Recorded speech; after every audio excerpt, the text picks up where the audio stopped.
Welcome to Word of His Power Faith Christian Center, the place where lives are changed and people are blessed. We're so glad that you chose to join us today. We hope you are encouraged, empowered, and inspired by today's message. So enjoy the rest of the service and have a great day.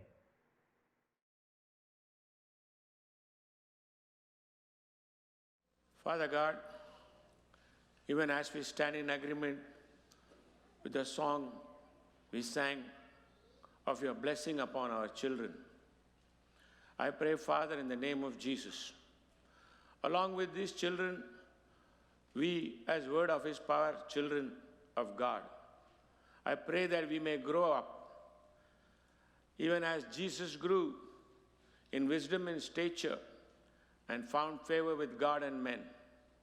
I pray that every one of us will continue to grow in Christ Jesus, in stature and wisdom, and continue to find favor with you, God, and our Lord Jesus Christ, and with all men.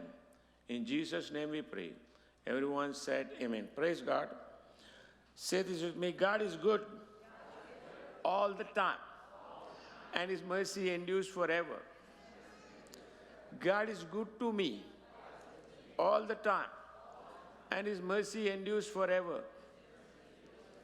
God is good, and His mercy endures forever. I am a spirit being. I have a soul. I live in this body. Because I am born again, Spirit of God dwells in me anytime, every time, all the time. When I read the Word of God or hear the Word of God, it is God talking to me through the Word of God. I feed my spirit man and renew my mind through the Word of God and receive skillful training to be a doer of the Word. Only when I act on and confess what I believe, God will perform that for me. For God is good to me all the time, and His mercy endures forever. I'm strong in the Lord and in the power of His might. I'm full of joy, and I got the victory. Can you please tell your face and say, I'm full of joy, and I got the victory. In Jesus' name. Hope all the Zoom people are hearing and saying the same thing. So praise God. Today, as we continue this month rejoicing, if it not for Jesus, we would not be enjoying any of these privileges and blessings of God. But many people, particularly Christians, for them, everything is in the natural. Christmas, if you ask Christmas, people say, yeah, Christmas tree, sweets, celebration, shopping. But you as a believer should know and constantly remind yourself, why did Jesus come? What was the purpose? Because Jesus did not come to start Christianity. In His own words, in John 10, He said, the thief cometh not but to steal, kill, and destroy, but I am come that you might have life, and that life more abundantly. In one translation it says, overflowingly abundantly till you enjoy. So God has come to give us a life, that life to enjoy, not to survive, not to count and say, I hope I live, fulfill my days, No, there is no hope. You believe. You believe that I will live 120 years guaranteed by God, and I will enjoy all the 120 years with strength and vigor and vitality. And say what the Bible says, even as Moses' eyes were not dim, nor his natural vigor abated, my eyes will not be dim at all, nor my natural vigor abated, because Jesus died and rose again for me. See, you have got, your mouth is very, very important because the faith which God has given is voice activated. And it has to have a voice, and you have to take, the Bible says in Psalm 103, God's word as a voice. So you synchronize your voice to God's word, the voice of word and your voice together, then God will perform things for us. So we are going to today learn and celebrate communion here and at home. Why the most important thing Jesus did by his coming to this earth as a man and what he has given us. If you don't know what belongs to you, you will never lay a claim on what belongs to you. Many, many Christians are very low-level Christians because nobody told them what really belongs to them. And only when you know what belongs to you, you will claim your rights. And you will claim from God directly. God says, what you come and claim, legally it is given to you. Because our relationship with God is first a legal relationship. That legal relationship you maintain through your day-to-day fellowship. If you don't have fellowship, you will not be able to enjoy life. But legally, once you confess Jesus as your Lord, you have become a child of God. But you are not able to enjoy because you are just trying to be away from your parents. Same like that. So now, we will study one of the main reasons Jesus came. So go with me to the book of John, the 8th chapter. We'll read a familiar story, which, remember this, if you hear the story, you may say, oh, wow, I heard this, I want to hear it again. Never read the Bible or hear the Bible saying, I have already heard this, I know this. Faith doesn't come by knowing. Faith comes by hearing and hearing and hearing by the word of God. So we are going to quickly read some few verses and start our lesson. John 8, Jesus went unto the Mount of Olives, and early in the morning he came again into the temple, and all the people came unto him, and he sat down and taught them. And the scribes and the Pharisees brought unto him a woman taken in adultery. And when they had set her in the midst, they say unto him, Master, this woman was taken in adultery in the very act. Now Moses in the law commanded us that such should be stoned. But what sayest thou? This they said, tempting him, that they might have to accuse him. But Jesus stooped down and with his finger wrote on the ground as though he heard them not. So they continued asking him. He lifted up himself and said unto them, He that is without sin among you, let him first cast a stone at her. And again he stooped down and wrote on the ground. And they which heard it, being convicted by their own conscience, went out one by one, beginning at the eldest even unto the last. And Jesus was left alone, and the woman standing in the midst. When Jesus had lifted up himself, saw none but the woman, he said unto her, Woman, where are those thine accusers? Has no one condemned thee? She said, No man, Lord. And Jesus said unto her, Neither do I condemn thee. Go and sin no more. See, here is the secret. The most important thing Jesus came to do is here in this story. Because see, if anybody in that crowd had the right to judge and condemn that woman was Jesus, because he had no sin in him, and he is the most righteous person, the most honorable person. If anybody had the right to condemn, remember, condemnation is always the consequence of judgment. Without judging, there is no condemnation. So Jesus had the right to judge her, but he did not judge her.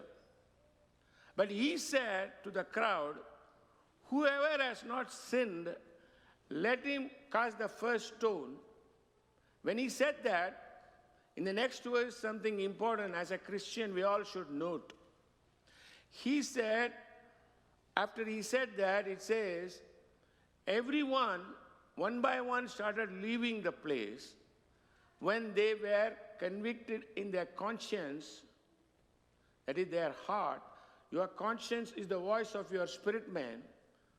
Even though they were not born again, still their spirit man said, you have sinned, you have sinned, you have sinned. So everybody knew they had already condemnation in them because of sin. But this woman has also sinned. Jesus did not judge her. Jesus did not condemn her. Simply asked her, where are those people who condemned you? She said, they are not here. Then Jesus makes the most powerful statement you as a believer should meditate and think about it every day if you want to live a very successful, prosperous, healthy faith life. He said, neither do I condemn you, go and sin no more. He did not condone her. At the same time, he did not condemn her. What is the meaning, condone her? Condone means he did not say it's okay, whatever it did, it is okay. He did not say what she did was right. He did not say it is okay to do what she was doing was right. But he simply said, go and do no more. Whatever you did, don't do it again. And he did not condemn her. What is the meaning? That is the reason Jesus came, that you and I will continue to live a life without condemnation. So now the question is, what is condemnation? Remember, condemnation is always as a result of judgment. You in the natural court, you all see, they could take a person to the court, the judge judges them, and he condemns. He says you are condemned for prison or whatever punishment. So judgment, condemnation, and the result of condemnation or consequence of condemnation is punishment. So condemnation is a sense or a feeling of guilt deserving punishment. That is the meaning for condemnation. The English dictionary meaning for condemnation is to pronounce to be guilty, sentenced to punishment. To judge or pronounce to be unfit for use or service. To declare incurable. These are the English dictionary meaning. But you see, when somebody sins, what happens is their conscience first judges them. Whether you are believer or non-believer, your conscience says what you did is wrong. So because your conscience says what you did is wrong, you judge yourself and say, okay, sorry, I did it, I am wrong. So I am condemning myself. Your heart condemns you. And then as a result, you say in your heart, I deserve punishment. That is the reason. When I deserve punishment, you are living there, okay, punishment is going to happen. And unfortunately, all religion, including Christianity, projects and promotes God as some great punisher. Our God, remember this, our God, any punishment, every punishment you and I ever deserve, He already did it on Jesus Christ. Jesus Christ, the Son of God, bore all the punishment for all the sins you ever committed or you will ever commit or in the past you ever committed, past, present and future. Jesus got punished. Jesus got judged, Jesus got condemned, he went to hell, rose again to set us free from sin. Only when there is sin, there is judgment. Only there is judgment, there is condemnation. Only when there is condemnation, there is guilt. Only when there is guilt, then what happens is a sense of punishment comes. So most of the Christians, even though they are born again, they are confessing, tongue-talking, Bible-reading, shouting, praising Christian, but look at their life. They are allowed condemnation to do what the devil created it to do. What is that? Condemnation is the greatest enemy of faith life. Condemnation is the greatest enemy which will not only rob Christian faith, but it destroys Christian faith. That is what the devil is interested in. He wants to, instead of, he will come and make you always feel condemned about something, then you will not be able to enjoy even when God blesses you. Sometimes God blesses you beyond even you are believing. You are not even readily believed, but out of His great mercy and rich grace, the Lord will bless you, but you will not be able to enjoy His grace or His blessing because you feel condemned in your heart.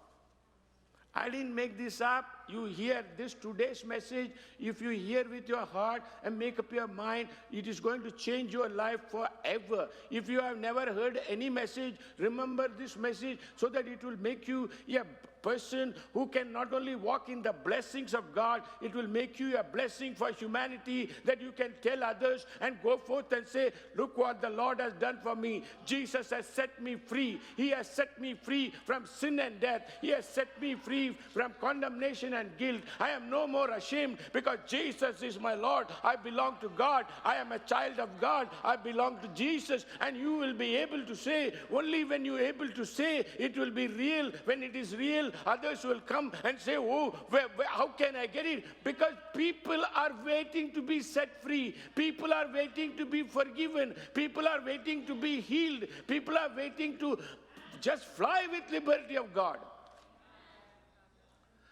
One example, in the book of Luke, the 5th chapter, if you read, you all know the story, but I'm going to still tell you the story. See, Peter, whole night he goes fishing. In the morning, he has caught nothing. And Jesus says, Peter, give me your boat. I want to use it for preaching. So Peter lends his boat. Jesus takes the boat, sits on the boat, and preaches. And before preaching, he tells Peter, after preaching rather, he tells Peter, go and cast your nets in the sea and you will catch fish. Peter says, Lord, whole night we toiled. We got nothing. Nevertheless, at your word, I will let down the net. See, he's not fully obeying God. Jesus said, let down your nets, plural. But Peter says, I will let down my net, singular. But even in that net, when Peter puts the net in the sea, not far away, just near the shore, he catches so much fish, he has to call all his partners and say, come, help me. And they brought the fish. The Bible says they filled 2 boats of fish. The boat started sinking. And seeing that, Peter, who is a fisherman, businessman, who knows that is when the fish is all flopping around, that is money flopping around. Happy a fisherman should be. But the Bible says Peter fell on Jesus' knees and said these words, Lord, get away from me.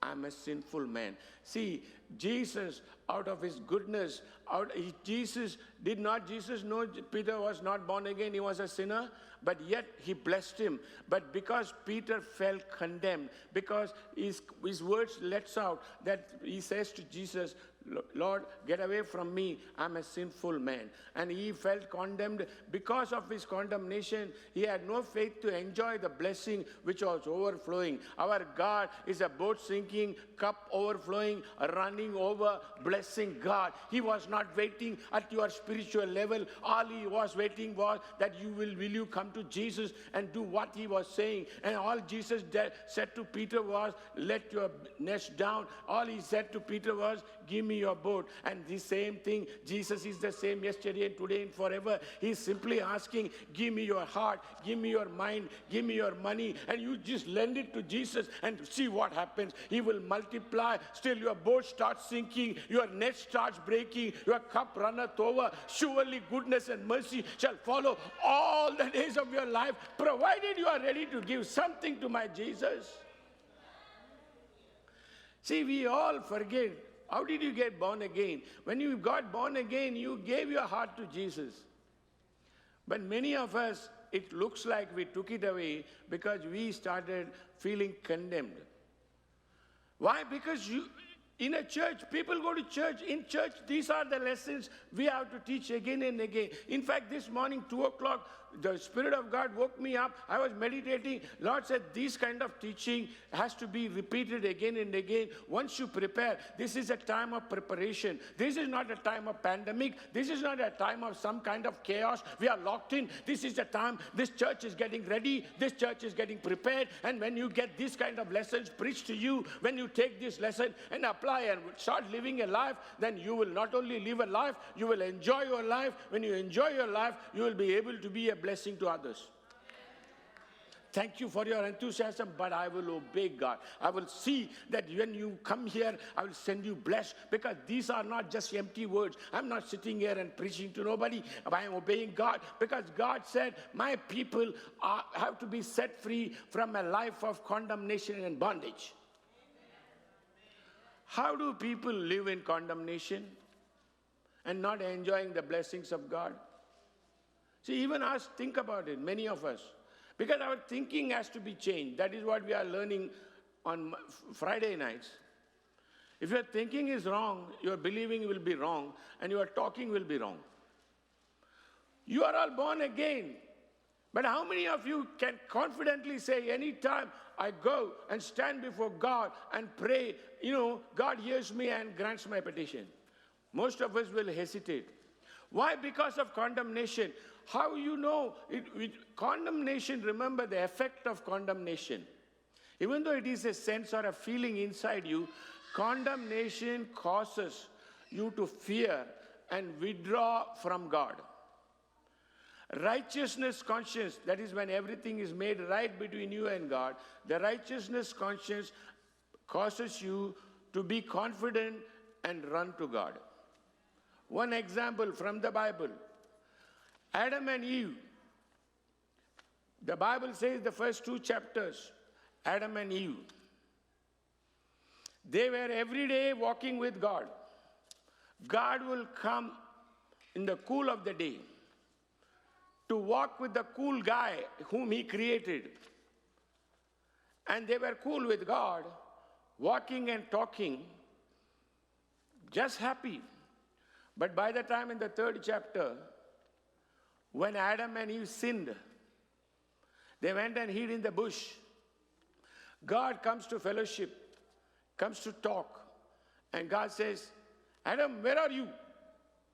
Adam is hiding in the bush.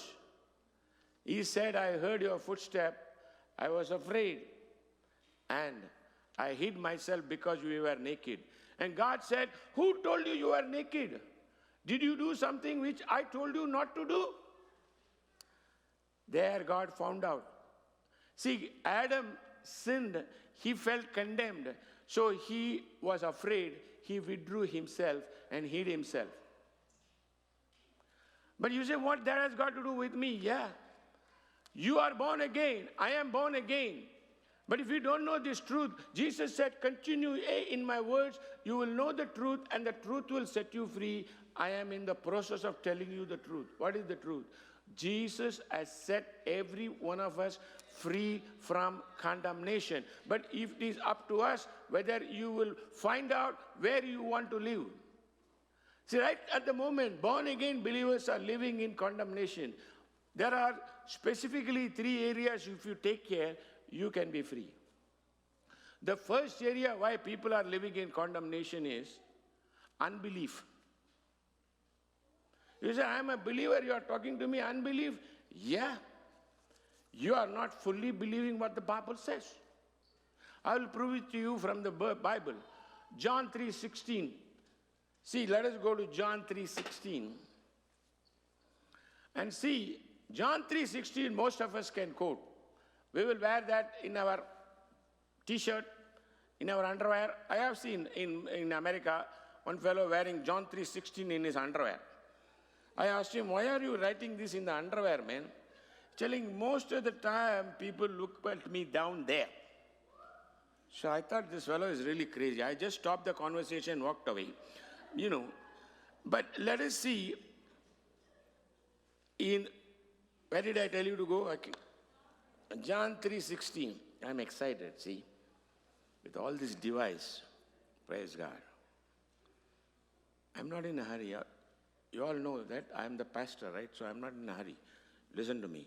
John 3, let us go to John 3:16 and 17. All of us quote John 3:16. It says here, John 3:16 says, for God so loved the world that he gave his only begotten Son, that whosoever believeth in him should not perish, but have everlasting life. Most of the Christians stop here. But see the next verse. For God sent not his Son into the world to condemn the world, but that he would through him might be saved.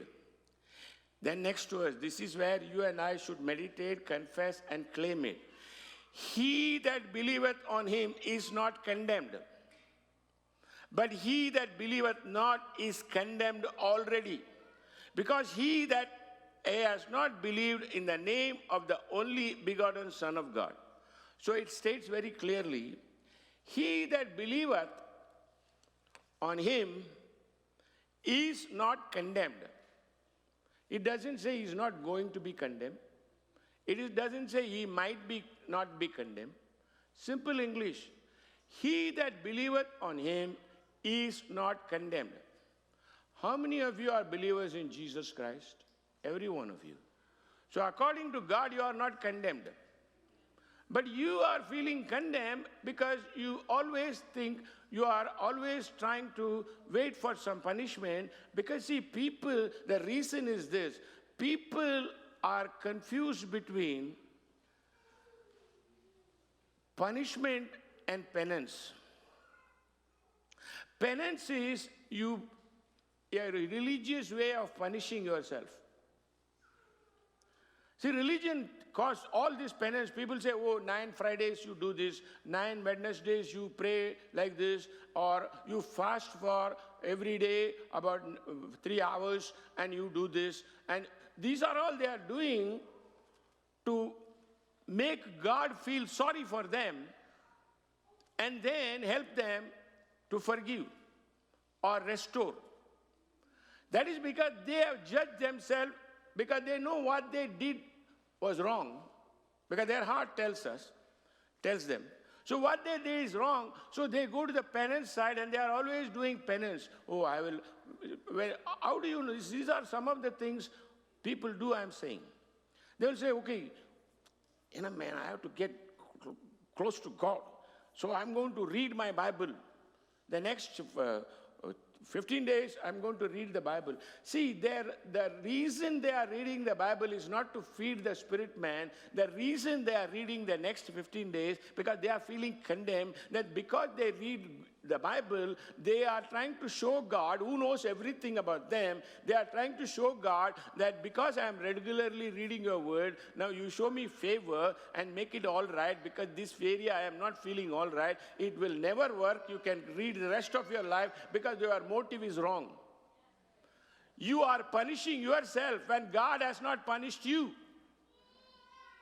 That is one form of punishing, but people don't realize. They think penance looks nice. Oh yeah, I'm going to fast for this is a holy month. I'm going to fast. They take all religious idea and do. No, God made an easy way. When you sin, He is faithful and just to forgive you of all your sins and cleanse you from all your unrighteousness. For Jesus, the righteous one, He is our advocate. He is the propitiation for our sins and the sins of the world. You claim that and say, Lord, you know when you do wrong, you know it, and you go to God and say, Lord, I'm sorry, forgive me, Lord, I repent. Repent means you say, I am ready to change, Lord. I don't want to go in this direction. That comes by you saying it.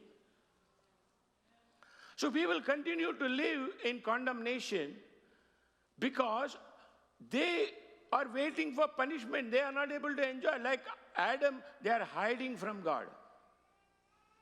I used to suffer in this area. One day the Spirit of God said, don't you read what is written? I said, yeah, I read it, Lord, every day. I can even quote it. He said, then don't you want to believe? Believe me, one day I went to the showers, my favorite place. You want to be anointed, that's the place. Set the knob to the cold side. You get instantly anointed. You can be awakened. You can be shaken.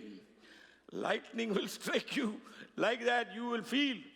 And I said, Lord, I believe in Jesus Christ, because he who believes in Jesus is not condemned. So I kept saying, the more I said, that condemnation feeling left. I can tell you today, anytime, every time, when I stand before God, because he who knew no sin was made to be sin on my behalf, that I might be made the righteousness of God in Christ Jesus. So I can boldly go and say, if I sin, I go and confess my sin to him. He forgives me. Then I go to him with my heart sprinkled with the blood of Jesus Christ without wavering. I stand before him to do what? I have come, Father, to obtain your mercy and find grace to help at the time of all my need. I need help to get stronger so that I will stop doing what I'm doing. I will do what you want me to do. So I thank you, Lord. You are so good. I believe in Jesus Christ. Therefore, I am not condemned. Why? Because I am not condemned. I'm able to go and get my answer. And you can also do that.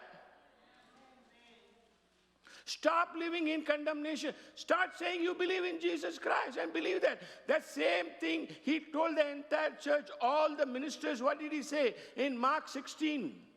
He said, go and preach this gospel to every creature. Then what happens? Whosoever shall believe shall be do what? Whosoever believes shall be saved. Whosoever shall not believe shall be damned or condemned.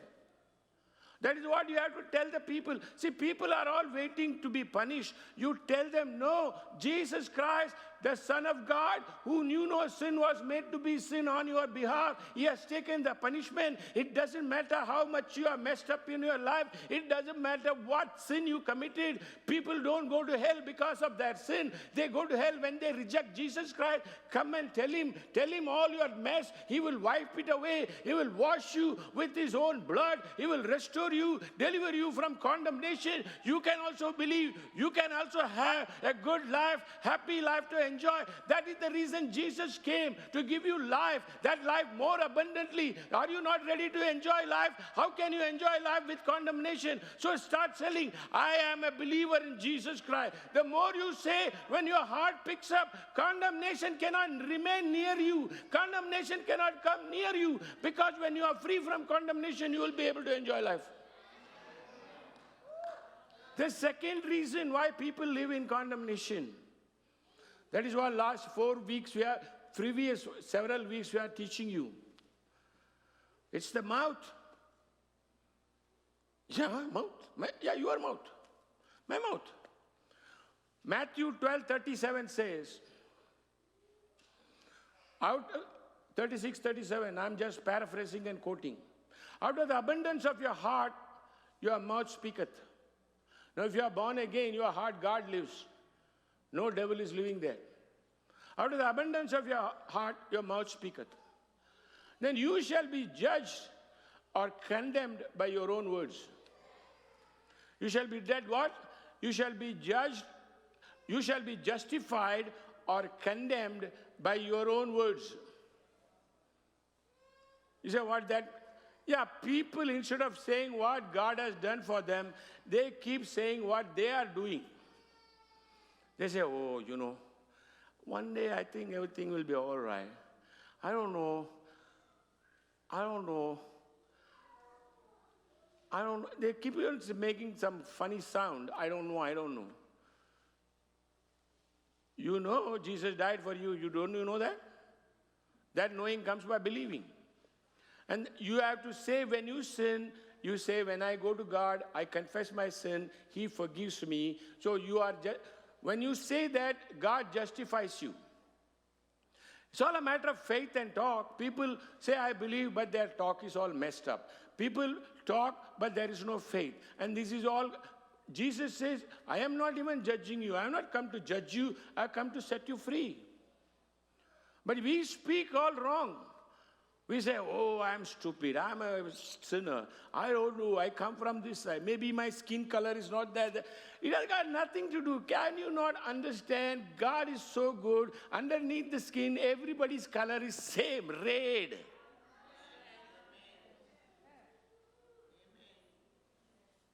Mine may be pink, but that you cannot be jealous of that because you see. The thing is, what you say, you must say, if I confess, He forgives me. I am a believer. I am not condemned. Even when your heart is condemning you, the Bible says in 1 John 3:20, even when your heart condemns, He knows your heart is greater than your heart. Only when your heart condemneth not, you can go to Him and ask whatever you want, and He will give it to you. See, our mouth trips. It deceives us. People, born again, believing people. God constantly talks to every one of us. In James 1:22, it says, be ye doers of the word, not just hearers only. And if you don't do the word, what you are hearing. Even for example, today I am with all excitement shouting and telling, come on, tell yourself, you are a believer in Jesus. Heaven is agreeing with me. You are a believer in Jesus. Therefore, I am not condemned. You say that. You keep saying it. The feeling may persist, but when your confession becomes stronger, that condemnation feeling will leave you. But instead you hear and get excited, but afterwards you start doing the same thing what you're doing, feeling condemned, sorry for yourself. That is not doing the word of God. And the Bible says when you don't do what the Bible says, you are deceiving yourself. So the three areas you have to constantly watch is unbelief or disbelief, deception and disobedience. What is deception? Deception is telling whatever you feel. You and I are not called to talk whatever we feel. You and I are called and getting trained to talk what we believe. Did you get that? I'll repeat it again. You and I are not called to tell among ourselves and everybody what we feel. You and I are called to tell what we believe. While you are feeling condemned, you can say, I am a believer in Jesus Christ. He who knew no sin was made to be sin on my behalf, that we might be made the righteousness of God in Christ Jesus. I believe that whether I fully understand or not, because the word righteousness means everything made right between you and God. The most important relationship in your life is between you and God. All other relationships are secondary and collateral. You maintain the relationship with God. He will fix every other relationship. He will fix every other mess. He will make and put together a broken heart. He will put together a broken life. He will put together a messed up life. He will restore it, because the Bible says, if you read in Romans, the 4th chapter, these things are written that righteousness is credited to us. It is written because Jesus was betrayed because of our sin. God raised him up from the dead. The Amplified Version says to acquit us and to set us free from condemnation, shame, and guilt. If the Bible says that, when you believe that, the next verse in Romans 5:1 says, therefore being justified by faith, you have peace with God through our Lord Jesus Christ.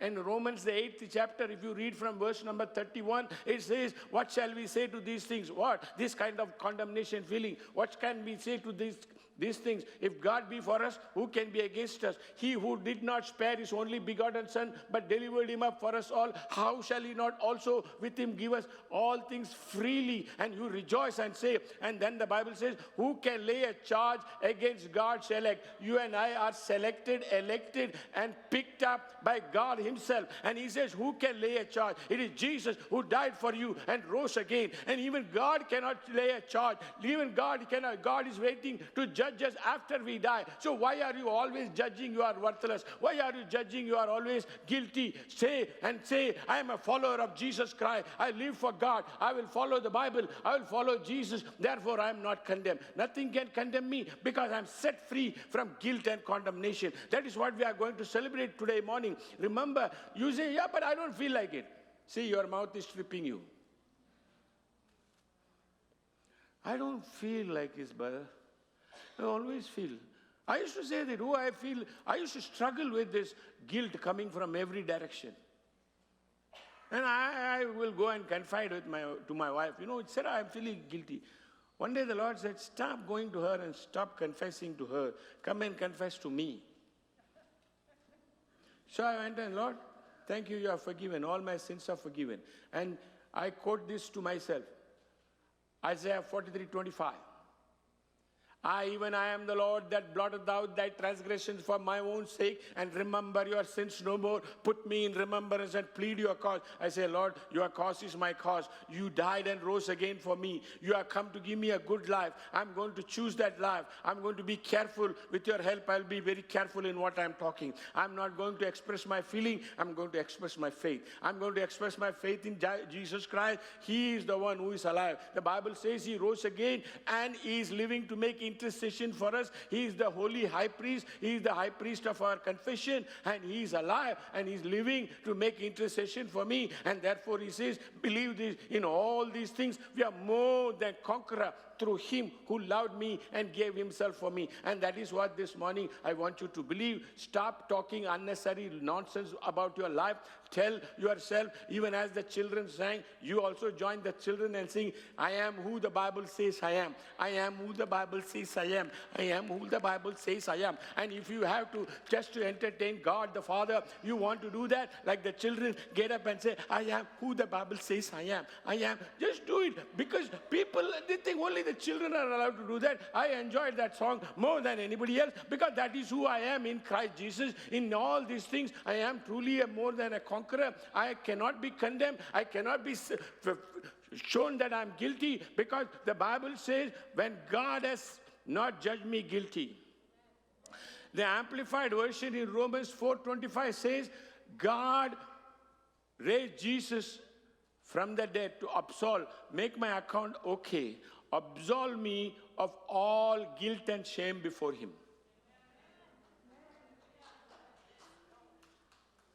Three people believe here, and those three people, everybody should be clapping, everybody should be enjoying, because it is God who did. Man cannot do this for you.